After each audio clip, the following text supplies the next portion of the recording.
आपके साथ अनु और आप देख रहे हैं जी टीवी न्यूज चैनल। आइए नजर डालते हैं आज की कुछ महत्वपूर्ण खबरों की ओर। सिद्धार्थनगर जिले में फर्जी अस्पतालों व डॉक्टरों की मनमानी चरम सीमा पर है। स्वास्थ्य विभाग के जिम्मेदारों के रहमो करम पर आए दिन फर्जी अस्पतालों का चर्चा बना रहता है। ताजा मामला जिले के इटवा नगर पंचायत अमीना हॉस्पिटल का है, जहां लटेरा गांव निवासी मोनू मौर्य ने आरोप लगाया कि मैं अपनी गर्भवती पत्नी का इलाज कराने अमीना हॉस्पिटल लेकर गए, जहां उनकी पत्नी का दर्द को देख ग्लूकोज के साथ दर्द का इंजेक्शन डॉक्टरों द्वारा देकर नॉर्मल डिलीवरी के लिए इलाज किया जा रहा था। महिला के दर्द को देख परिवार वालों ने कहा कि अगर अब आपसे इलाज हो पाए तो ठीक है, नहीं तो हमको यहाँ से जाने दो। लेकिन महिला डॉक्टर के द्वारा कहा गया कि यहीं पर प्रसव हो जाएगा। यह कहकर लगातार इंजेक्शन देती रही, जिससे प्रसव पीड़ित महिला की तबीयत बिगड़ती चली गई। पीड़ित महिला के परिवार उस समय चकित रह गए जब उनको मालूम हुआ कि अभी तक जो इलाज कर रहे थे वह डॉक्टर नहीं थे। फिर पीड़ित महिला के पति ने लगातार मिन्नत करने लगा कि मेरी पत्नी का आप इलाज कर दें, मगर डॉक्टर कानों में जू तक नहीं रेंगी। और जब प्रसव पीड़ित की तबीयत ज़्यादा बिगड़ने लगी तो अस्पताल के लोगों की पहुंच से केस दूर होने लगा। तब डॉक्टर ने रात के 12 बजे प्रसव दर्द से पीड़ित महिला को अस्पताल से बाहर कर दिया। सब सोचने वाली बात यह है कि स्वास्थ्य विभाग के जिम्मेदारों की नींद कब खुलेगी और इन फर्जी डॉक्टरों अस्पतालों पर कब कार्यवाही होगी।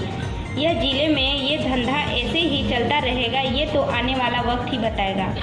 इटवा हम अपनी वाइफ का डिलीवरी के लिए लेके गए, हमें वहाँ भर्ती किया गया, बोले कि नॉर्मल डिलीवरी करा देंगे।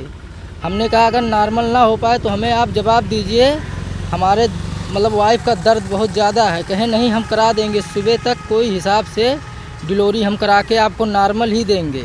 हमने कहा एडमिट कर लीजिए। एडमिट करने के बाद उसको एक ग्लूकोज चढ़ाए, उसके बाद उसका दर्द बढ़ा, सुई भी लगा दिए, दर्द ज़्यादा बढ़ गया। हमने बोला मैम साहब इसको देख लीजिए। मैडम ने नहीं देखा, जहाँ जो वहाँ के काम कर रही हैं महिलाओं उन्हीं से वो दिखवाई, वही लोग जो कुछ देख पाए देखे। उसके बाद उसको मैंने दोबारा रिक्वेस्ट किया कि मैम आप भी देख लीजिए। मैम ने कहा कि हम अपने समय पे जाएंगे, तुम्हारे कहने पे नहीं जाएंगे, क्योंकि मैम के सहारा हम हॉस्पिटल में जाते हैं। और मैम हमारे साथ कुछ भी नहीं सही कि इतना दर्द था, फिर भी मैम ने छुआ नहीं उसको, पेशेंट को। ठीक है, हमारी वाइफ चीखती चिल्लाती रह गई, मगर उसके साथ इतना गलत व्यवहार किए कि हमने बहुत रिक्वेस्ट किया। मेरे घर वाले मैम का पैर भी पकड़े कि मैम कुछ कर दीजिए। उसने कहा हम कुछ नहीं करेंगे, ये हमारे हमारा कहना नहीं मान रही है। और उसको इतना ज़्यादा दर्द था, उस पर गलत इल्ज़ाम लगा रही है, बोल रही है तू मर जाएगी, तेरा बच्चा मर जाएगा। और जब इसका बहुत ज़्यादा दर्द बढ़ गया तो हमने कहा कि मैम या हमें जवाब दीजिए या आप डिलीवरी होवाइए, कहीं तुम्हारे धाधने से नहीं होगा, हम डिलीवरी होवा के देंगे नॉर्मल ही। उसके बाद 99 हो गया, उसके साथ छेड़खानी भी किए, बहुत कुछ किए। उसके बाद हमने बहुत ज़्यादा जब दर्द हो गया और वो बर्दाश्त नहीं करने लायक रही, वो लोग जितना कोशिश था कि इतना ज़्यादा टॉर्चर भी किए। और लास्ट तक मैम ने हमारे वाइफ को छुआ नहीं। जब कोई चांस नहीं बचा, हमने कहा तो उसने कहा 12 बजे के बीच में कहा कि तुम लेके जाओ, हम इसका इलाज नहीं करेंगे और नहीं कर पाएंगे। हमने कहा मैम हम इस समय कहाँ ले जाए? कह रहे दुनिया में लेके जाओ, हम कुछ नहीं कर सकते हैं। हमने बोला मैम हमें कुछ बताइए, आप कहाँ पे लेके जाए? कहे जहन्नम जाओ, मर जाओ, हम नहीं जानते हैं, ये मर जाएगी फिर भी हमारी जिम्मेदारी नहीं है।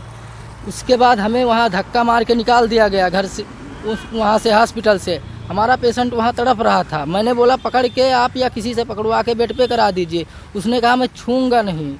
और जो करना, मारपीट किए हैं क्या? हमारे साथ बहुत गलत व्यवहार किया और हमारे वाइफ के भी साथ बहुत गलत व्यवहार किए। हमारे जो वहाँ माता पिता चाची भाई बंधु थे उनके साथ भी बदतमीजी की। कहने के बाद भी इतना ज़्यादा परेशान किए। बहुत कोशिश हम लोग किए, लेकिन हमारा एक भी नहीं सुनी। और मैंने जब बोला कि मैं आपके सहारा हॉस्पिटल में आता हूँ,